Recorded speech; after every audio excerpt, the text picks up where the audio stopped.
Bonjour à tous. Je suis également avec mon collègue Damien qui est sur la partie mise en place de cette nouvelle obligation fiscale.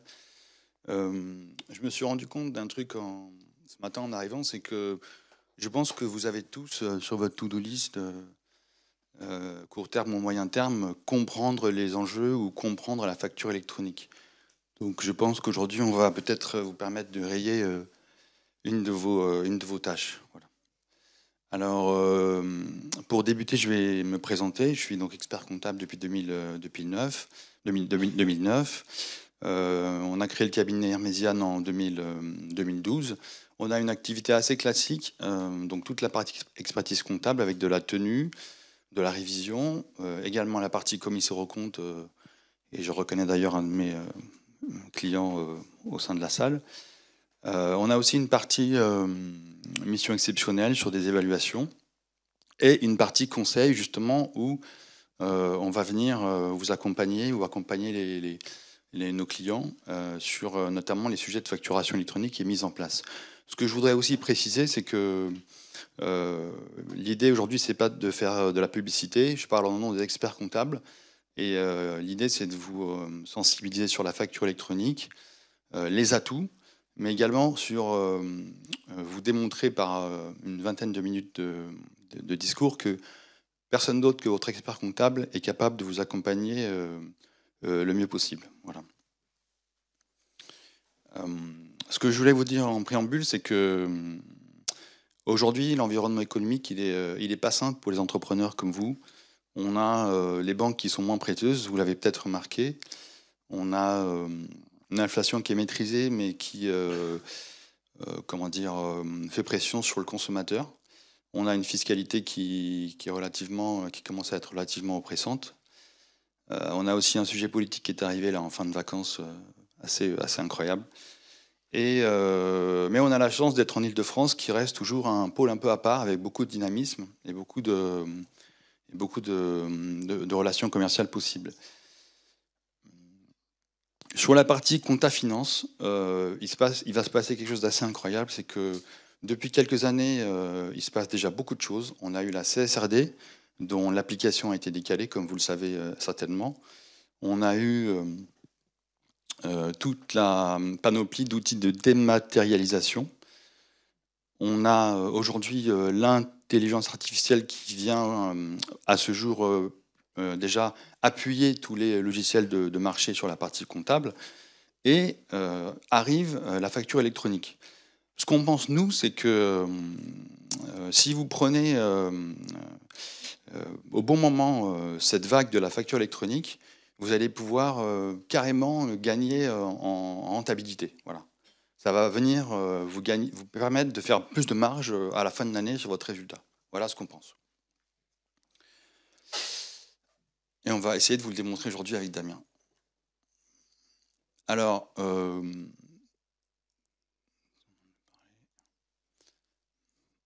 qu'est-ce que la facture électronique? La facture électronique, c'est comment dire? C'est une vraie révolution. C'est-à-dire que pendant des années et des années, ça fait à peu près 5 ans qu'on passe notre temps, nous, experts comptables, à mettre en place pour vous des outils de dématérialisation. D'accord? C'est-à-dire qu'on va prendre une facture papier, on va la dématérialiser et elle va venir s'injecter dans votre comptabilité. Là, sur la facture électronique, le concept change totalement. C'est-à-dire que la facture n'existera même pas en version papier. Les flux vont venir s'injecter directement dans votre comptabilité.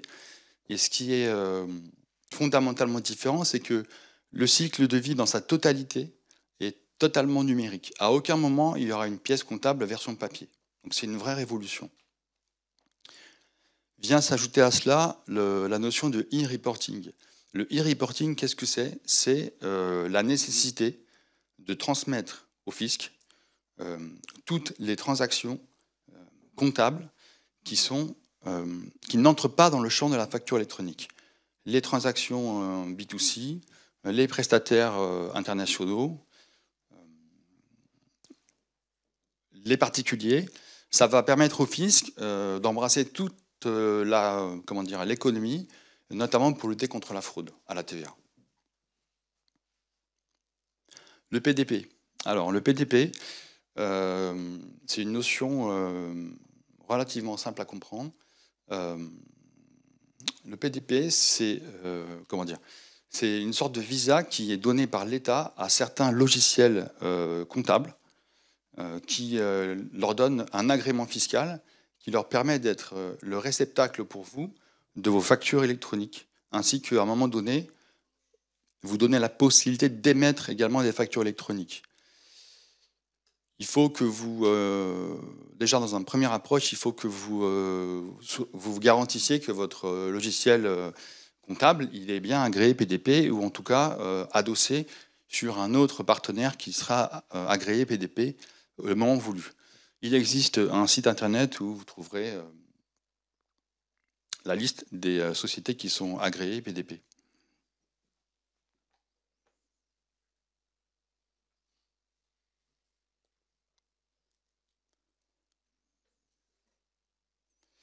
Alors, l'obligation pour vous, elle est simple, c'est de vous équiper. Voilà, on vous demande juste de vous équiper, d'anticiper et de pouvoir, le 1er septembre 2026, dans un premier temps, recevoir des factures électroniques. Et le 1er septembre 2027, pouvoir en émettre. Voilà, les dates sont plutôt souples. Il y aura, il y aura de la tolérance, mais je préfère pas vous donner les dates pour que vous puissiez vous focaliser sur les dates officielles, si je puis dire. Les entreprises concernées, toutes les entreprises assujetties à la TVA émettant des factures.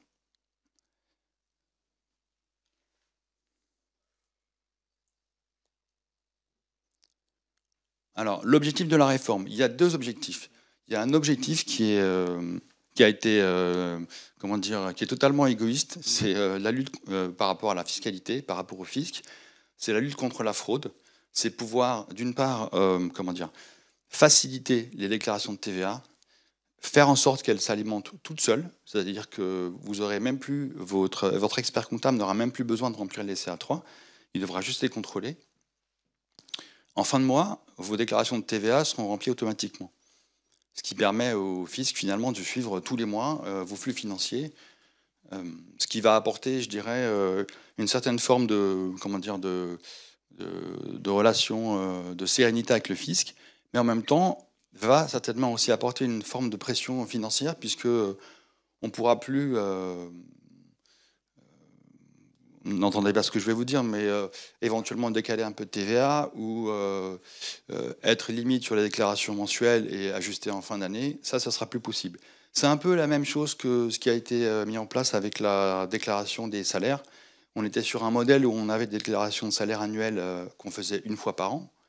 On est passé sur un modèle où on avait des déclarations tous les mois, ce qui nous a obligés à être extrêmement rigoureux mensuellement, car on ne pouvait plus faire du rattrapage en fin d'année. Ça va être un peu le même combat. Le deuxième objectif de la facture électronique, c'est pour vous, c'est pour les entrepreneurs, c'est tout simplement pour gagner en fluidité sur l'émission de vos factures, et, mettre en place un pilotage de votre société beaucoup plus, comment dire, facile, beaucoup plus spontané, pouvoir faire des revues analytiques beaucoup plus, comment dire, fiables, puisqu'elles seront assises sur les données à jour mensuellement. En bas, on vous a remis les dates, sachant que la date butoir pour vous, c'est vraiment le 1er septembre 2026. Vous devez être capable de recevoir les factures électroniques. Sanctions. Alors, c'est pas l'idée. Hein. L'idée, c'est pas de rentrer dans ce schéma. L'idée, au contraire, c'est de prendre la vague assez tôt pour pouvoir bénéficier de cet avantage concurrentiel par rapport à vos confrères, par rapport à vos concurrents, et aussi gagner en crédibilité dans votre environnement professionnel.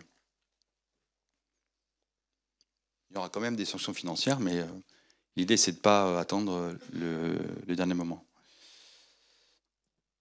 Les opportunités. Alors, il y en a 6, mais il y en a beaucoup plus.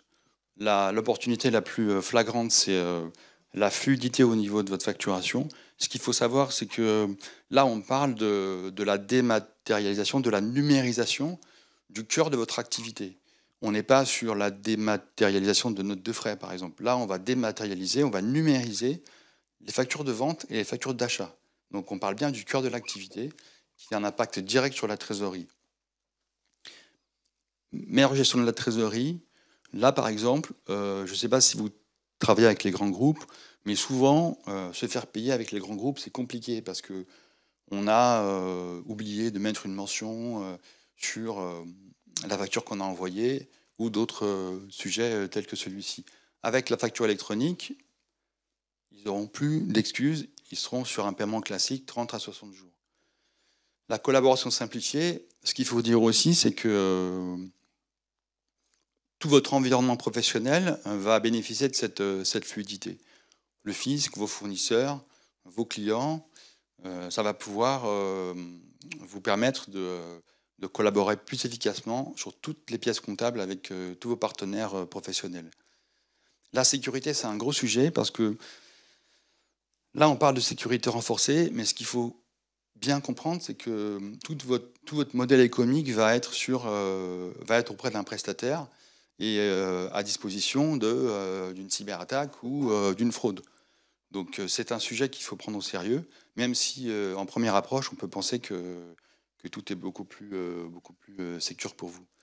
Meilleur pilotage, on en a parlé, c'est notamment sur la revue analytique, mais aussi sur tout ce qui est prévisionnel. La base comptable sera plus fine tous les mois, donc on va pouvoir, nous, vous permettre de faire du prévisionnel beaucoup plus facilement. Impact environnemental, bon, on fera moins de papier, mais aussi les choses seront plus fluides et on peut espérer qu'on aura aussi des gains sur, par exemple, la masse salariale qu'on pourra employer différemment. Voilà.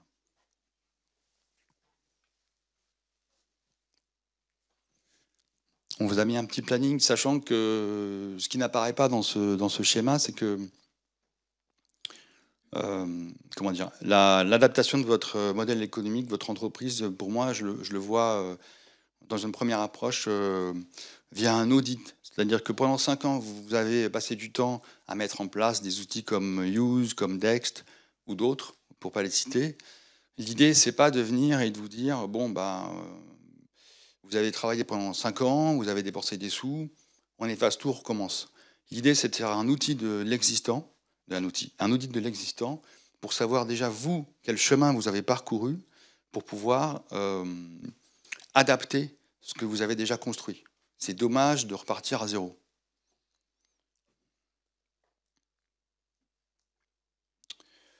Voilà, alors ce qu'il faut, dans la continuité de ce que je disais, c'est qu'il faut bien prendre en compte que vous allez avoir en face de vous une multitude de fournisseurs. Vous allez avoir des fournisseurs qui vont, comment dire, comme, je suis obligé un peu de les citer, je suis désolé, c'est pas de la pub, mais Penny Lane, par exemple, se veut comme un outil tout en un, d'accord?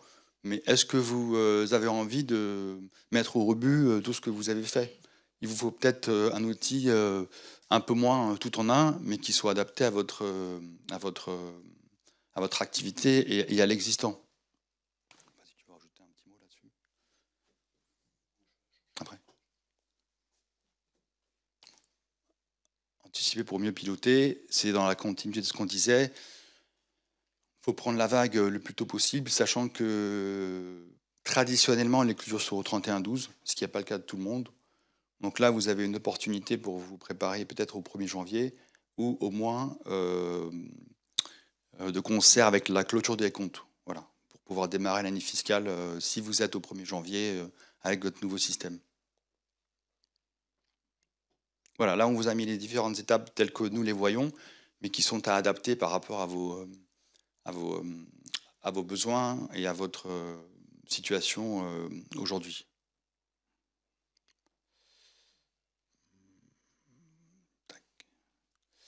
Alors là, je vous ai fait un tableau dont je suis pas peu fier. Voilà, j'ai décliné dans le contexte de la facture électronique toutes les forces, les faiblesses, les opportunités et les menaces. Ce que je trouve intéressant, ce qui est en gras, c'est qu'on l'a déjà évoqué. Ce que je trouve très intéressant, c'est que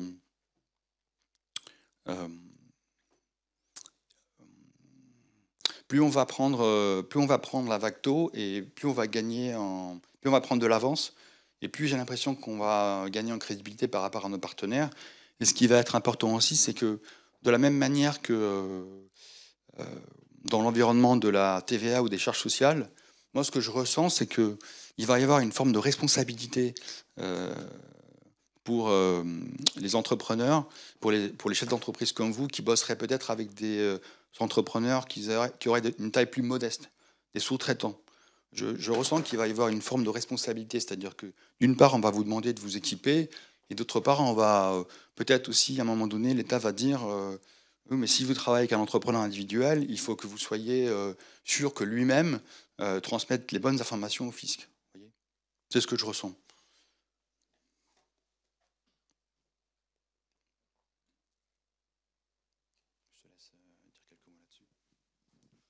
Bonjour à tous, Damien Duhart. Donc moi je suis directeur financier à temps partagé, notamment pour le cabinet Hermésiane. Donc Rag me laisse gentiment la partie tarification pour terminer cette présentation. Comment voilà, peut s'articuler l'accompagnement d'un expert comptable ou d'un directeur financier à temps partagé, que ce soit que vous soyez indépendant, chef d'entreprise d'une TPE, PME ou d'une ETI. Donc nous, en tout cas, ce qu'on a pensé chez Hermésiane, c'est d'abord de commencer avec une phase de diagnostic, d'état des lieux, qui donnera lieu à un rapport et un plan d'action pour une éventuelle mise en conformité. Il se peut en effet que vous ayez déjà les outils qui soient certifiés par l'État et qui sont déjà PDP. Je vous invite d'ailleurs à vous renseigner d'ores et déjà sur votre logiciel comptable ou logiciel de facturation, voir si il est déjà immatriculé. Il y a déjà une 60aine d'outils qui ont été immatriculés cet été et qui vous proposent déjà d'envoyer les informations requises dans l'annuaire qu'on appelle l'annuaire des entreprises, qui est tout simplement l'annuaire du fisc ou du SIE. Service des impôts des entreprises. Donc une fois que cette phase de diagnostic est faite et qu'on vous a proposé un plan d'action, c'est souvent à la fin de ce diagnostic qu'on parle d'ailleurs de tarification, car en fonction de la taille de votre entreprise, en fonction des outils qui sont déjà en place, en fonction des éventuels changements qui sont à envisager, bien évidemment, le temps d'intervention de votre expert comptable ou de votre directeur financier à temps partagé peut évoluer. Une fois qu'on s'est mis d'accord sur ce plan d'action, sur la tarification bien sûr, on passe à la phase de mise en conformité. Donc là, votre expert comptable ou le collaborateur, lui, il va délivrer. C'est-à-dire que dans ces cas-là, il s'offre globalement de manière synthétique deux solutions. Imaginons que vous ayez déjà un ERP, comme le disait Rag, que vous avez mis des années à implémenter, il est adapté à votre activité, mais que cet ERP ne soit pas PDP. Là, on ne va pas tout recommencer à zéro. Donc il existe ce qu'on appelle des OD, des opérateurs de dématérialisation qui vont pouvoir venir se plugger tout simplement à votre ERP et vous permettre de vous mettre en conformité au titre de la RFE, la réforme sur la facturation électronique. Donc ça, c'est une première solution qui peut être moins lourde qu'un changement d'outil. Donc c'est une solution que l'on peut envisager. Deuxième solution, en effet, on se rend compte que votre outil de facturation, votre outil comptable, il est un petit peu obsolète et qu'il est temps de revoir un petit peu tout ça. Donc ça prend un petit peu plus de temps, on va changer d'outil.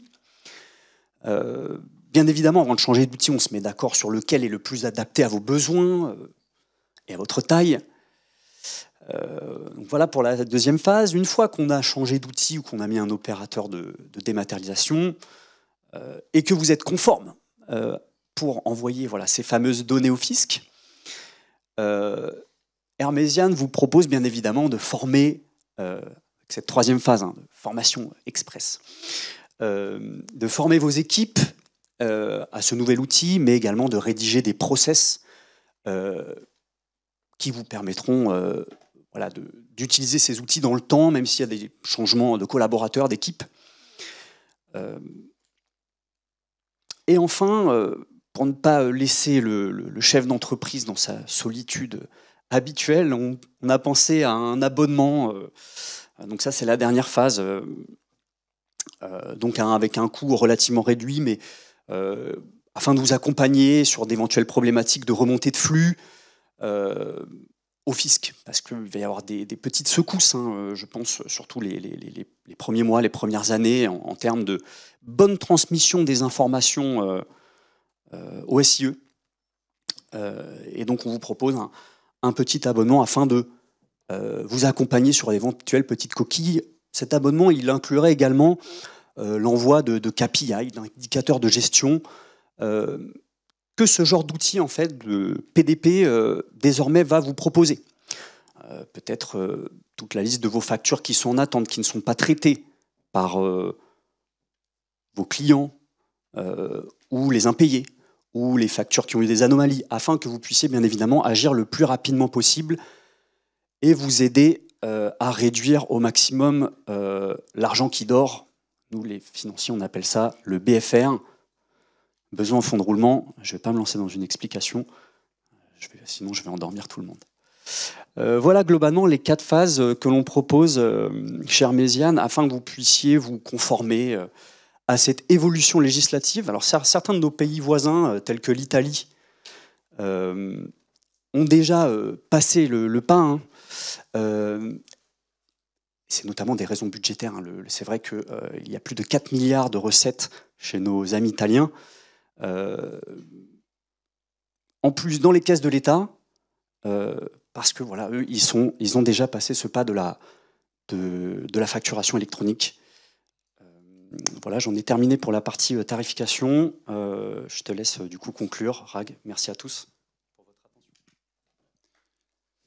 Ce que je voulais dire, je vous parlais du cœur, c'est important, c'est que il nous arrive quelque chose d'assez incroyable, c'est que on a pendant 5 ans, on a passé notre temps à ramer sur les factures papier, etc. Aujourd'hui, on arrive à une obligation fiscale qui est couplée avec l'intelligence artificielle. Donc ça veut dire que la rencontre de ces 2 situations peut donner quelque chose de vraiment sympa et de nous sortir de ce côté un peu administratif, papier, que nous-mêmes, on a vécu quand on a commencé notre carrière. Et ça nous fait du bien de sortir un peu des papiers. Et là, on a une vraie opportunité de sortir des papiers et en plus en gagnant des points de marge. Voilà.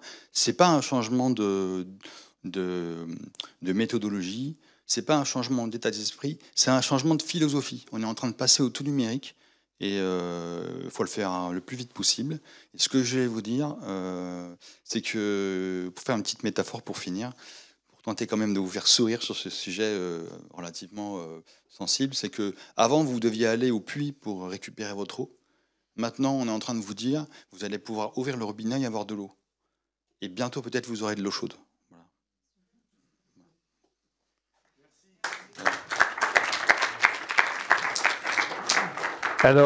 Alors je sais, hein, je vois dans vos yeux la joie profonde.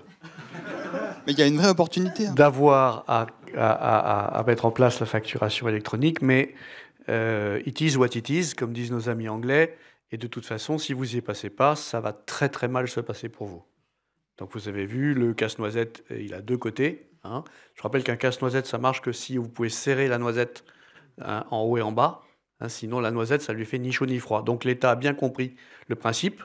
Hein, donc vous avez cette obligation, vous ne la respectez pas. Hein, c'est combien ? 15 € par facture non transmise avec une limite de 15 000 € par an. Mais ça n'arrivera pas aux gens qui sont dans la salle. Oui, ça n'arrivera pas.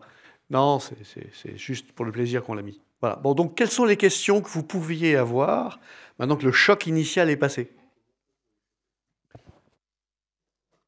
Ah bah. Salut Chirac. Salut. Ouais. Bonjour.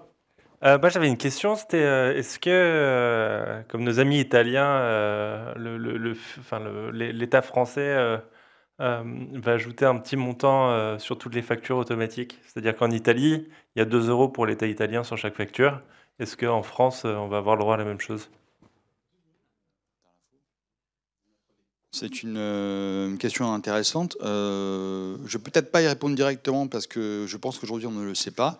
Mais ce que je peux dire, c'est que ça va répondre en partie à ta question. C'est que l'État avait jeté l'éponge. C'est-à-dire que l'État avait dit j'aurai pas le temps, j'aurai pas l'argent, je ne mettrai pas à disposition des entrepreneurs une plateforme publique. Vous serez obligé d'avoir un abonnement avec un gros fournisseur, Cegid, Sage, je ne sais qui. Ils ont changé d'avis. Ils sont en train de monter une plateforme qui semblerait à ce jour, et ça répond à ta question Roch, serait gratuite. Voilà. En tout cas, je peux vous dire que les fournisseurs d'accès, forcément, ils vont répercuter le prix sur l'abonnement. Voilà. Voilà. Mais à ce jour, précisément, on ne sait pas. Voilà. D'accord. Et j'en viens à une deuxième question, du coup, parce que j'ai une entité aussi au Portugal. Et au Portugal, c'est pareil, on a des factures électroniques. Et donc, il y a 2 systèmes en place. Il y en a un où c'est mon comptable qui s'occupe d'éditer les factures pour moi.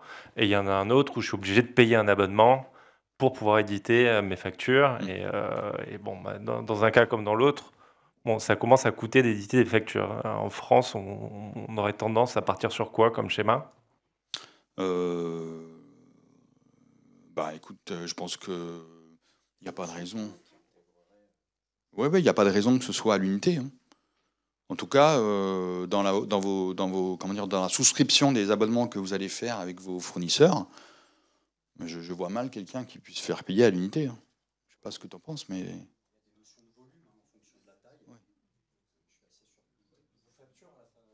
On a le choix, hein. Ou on prend un abonnement, on paye à l'unité.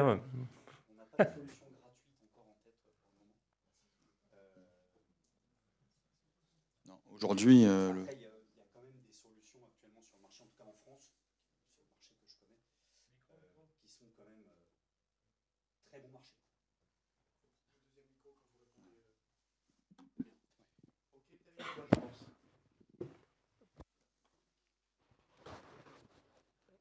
Le décalage de la TVA a sauvé probablement des milliers d'entreprises du dépôt de bilan en France. Donc, comment je fais maintenant? Ou est-ce qu'on a une idée de la quantité de dépôt de bilan que ça va entraîner la première année? Alors, je répondrai de manière... Parce qu'au passage, je remercie Patrick Chassagne, ici présent, qui m'a permis d'obtenir 2 CCSF et 700 000 euros de dette auprès de l'État. 700 000, hein. C'était ma trésorerie, je l'avais trouvée à l'État, grâce à M. Chassagne. Donc si un jour, certains d'entre vous, ça arrive, je vous conseille de l'appeler. Et puis il est d'un zen absolu. Voilà. Et là, je suis en train de me refaire le film en disant que j'aurais été mort une demi-douzaine de fois, alors que j'ai revendu ma boîte. Merci Patrick. Mais vous avez du coup négocié un échéancier avec le fisc? Oui, mais sur nos impôts actuels personnels qui sont comme ça, hein, parce que là on comprend vite qu'ils vont faire un afflux de trésorerie à la vitesse de l'éclair pour compenser le pognon qu'ils dépensent tous les matins. Je vais éviter la politique parce que j'ai failli poser la question au monsieur d'avant pour savoir si finalement la démocratie avait du sens. Là, franchement, je vois plus comment on va pouvoir gérer. C'est-à-dire que là, ce qui me vient à l'esprit, c'est l'entrepreneur est mort. Non, mais je pense qu'il faut, si je peux me permettre, Oui. faut pas le voir comme ça.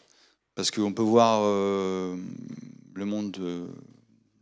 Oui, je comprends. Je pense qu'il faut plutôt le voir comme une opportunité de se débarrasser une bonne fois pour toutes du papier.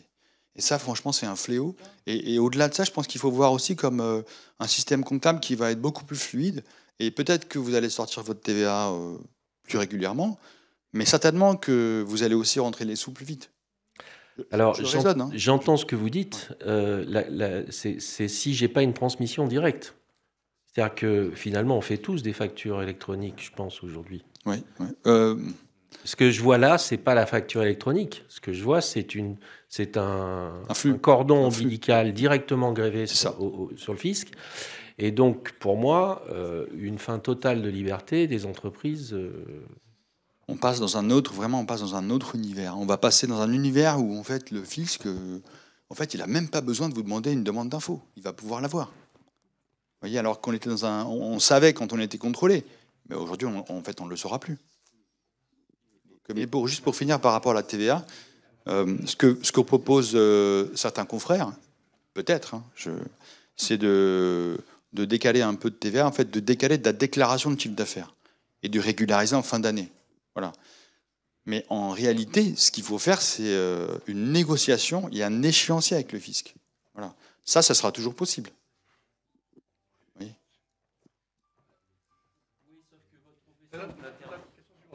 Tu n'as plus le micro. Depuis 10 ans. Depuis que j'ai commencé. Bonjour à tous. Plus qu'une question, ça serait plus une ouverture, parce qu'on parlait des entreprises. Est-ce que ça ne serait pas, en fin de compte, un prémisse de l'euro numérique qui va aussi faire la même chose chez les particuliers et les individus? Voilà. Ça peut être une forme de test de digitalisation, effectivement, des flux pour basculer sur la méthode ou l'approche sur l'argent, effectivement. Ouais. J'aime bien l'ouverture. Peut-être ça donnera lieu à une autre intervention de notre part, je ne sais pas. J'allais poser. Tu penses? Comment ça s'est passé chez nos camarades espagnols, non, italiens notamment, puisque peut-être que ça peut lever des craintes. Et quels bénéfices surtout au niveau des entreprises, s'il y en a, et au niveau de l'État, ça a pu procurer? Au niveau de l'État, donc on en a parlé, hein, c'est une hausse de la trésorerie et des recettes aussi, car limitation des fraudes aussi à la déclaration de TVA, hein, car comme le disait Rag, les informations communiquent en temps réel. Donc ça, c'est le bénéfice pour l'État, hein, donc on en est fortement rassuré. Hein, L'État français qui actuellement a besoin de ressources budgétaires. Pour les entreprises, Rag en a également touché 2 mots. Je pense que ça va raccourcir les délais de règlement client, notamment, qui pèsent beaucoup. Enfin, en tout cas, moi, j'accompagne à titre personnel beaucoup de TPE, PME, et ça pèse énormément sur notre trésorerie. Et on en vient, en effet, parfois à faire le genre de galipette de trésorerie en décalant de la TVA, parce que, justement, on a énormément d'impayés. Spécifiquement lorsqu'on travaille avec des grands groupes qui ont des process un petit peu particuliers, on a très vite chez mes clients des délais de règlement très longs. On espère, bien évidemment, comme le fisc aura quand même tout en visu, que ça puisse soulager la trésorerie des entreprises qui en ont le plus besoin, c'est-à-dire les petites et les moyennes entreprises. Donc voilà, en tout cas, à court terme, comment est-ce que je vois ce bénéfice-là ? En plus, en effet, de fluidifier les process et d'automatiser bon nombre de tâches. Est-ce qu'il y a une hausse des faillites dans ces pays? Ça, en effet, c'est vrai que j'ai ouvert la porte de nos amis italiens. C'était la seule info que j'avais. le fait que, en effet, les recettes de l'État ont augmenté. Mais j'ai pas de retour d'entreprise italienne sur est-ce que ça a est-ce que ça a apporté préjudice à leur trésorerie ou pas. Je vois que le sujet vous passionne, mais on va avoir la pause dans 2 minutes, et donc vous pourrez interroger Damien et Rag à ce sujet-là. Et puis en plus, lors du déjeuner, parce qu'on sait que c'est un sujet qui va nous toucher tous, ils auront une table, vous pourrez aller déjeuner avec eux, les tables seront repérées de façon à ce que vous puissiez aller dans le détail. On va laisser poser une dernière question, et puis ensuite on va aller boire un petit café. Bonjour à tous. Je voulais savoir, est-ce que ça va s'appliquer aux entreprises qui sont à l'extérieur de France? Si vous avez une entreprise qui est en dehors de l'Union européenne et que vous facturez en France, est-ce que vous allez devoir passer par ça ou pas? Parce que moi, je cherche des façons de ne pas le faire. Je peux répondre. Donc, en fait, pour ce genre de flux, hein, en effet, il y a un complément à ce qu'on appelle la facturation électronique qui s'appelle le e-reporting. Voilà, c'est présent dans l'une des slides, hein, qu'on a passé un petit peu vite, mais vous serez tout de même dans l'obligation de référer, même s'il n'y a pas d'impact fiscal pour vous, en termes de TVA notamment, vous serez quand même obligé de référer de ces flux-là via le e-reporting qui va être récurrent. Donc, on parle d'un reporting qui sera envoyé plusieurs fois par mois au SIE afin qu'il puisse en effet identifier ces flux-là, notamment internationaux hors France ou avec les particuliers notamment, comme le disait Rag. Un petit mot de conclusion. Ce que je voulais dire, c'est que ne sous-estimez pas la créativité des experts comptables, on va s'adapter, hein, on va vous accompagner. Et on a su le faire pour la DSN qui est passée au mensuel. C'était vraiment difficile. Et on a quand même la possibilité aujourd'hui de rattraper des choses qu'on a oubliées, sans se faire allumer. Donc on trouvera des solutions, officielles, bien sûr. Allez, c'est l'heure du café. C'est tout. Merci.